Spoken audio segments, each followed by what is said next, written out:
Let's try to understand some concepts of linear combination and spanning set.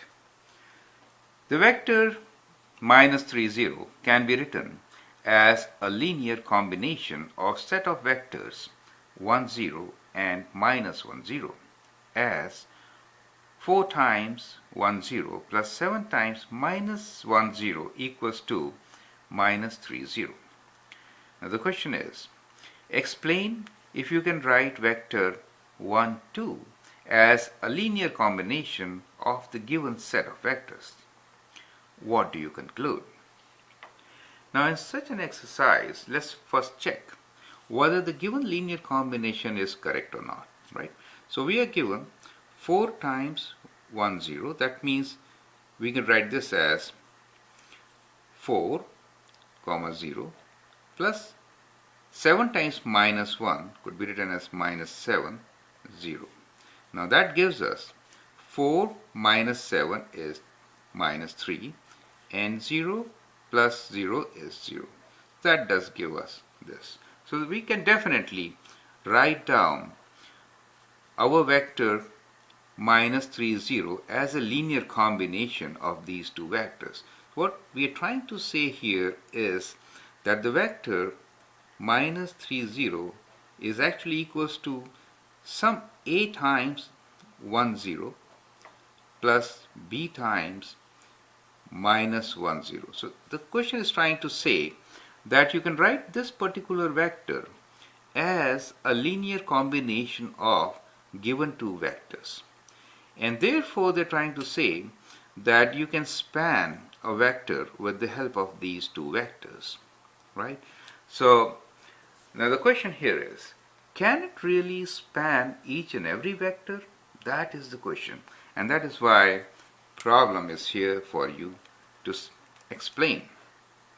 It says, explain if you can write vector 1, 2 as a linear combination of given set of vectors. That is to say that can you write 1, 2 as equals to a times, this is the spanning set, a times 1, 0 plus b times minus 1, 0. If you could do that, then we can say that this set can span vector 1, 2. So that is the idea. Let's try to do it.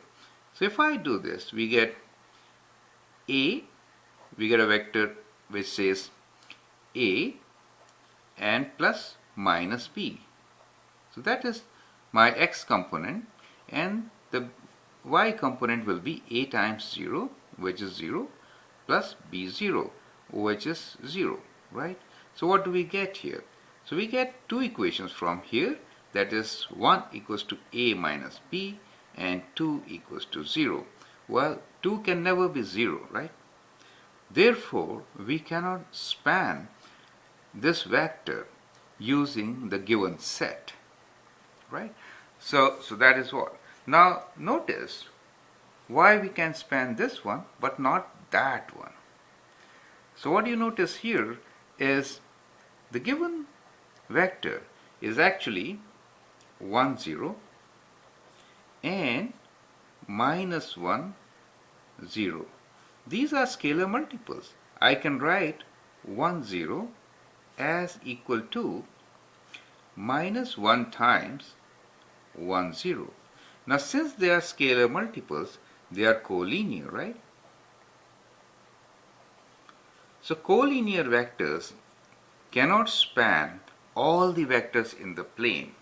So they can span only vectors in the same direction, right? So only vectors which are of the form of, let us say, a, 0 can be spanned using this set, because those will be scalar multiples of 1, 0.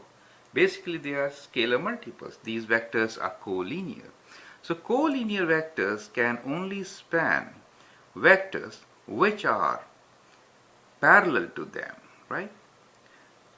And no other vector, because they will not have a next component to resolve it into.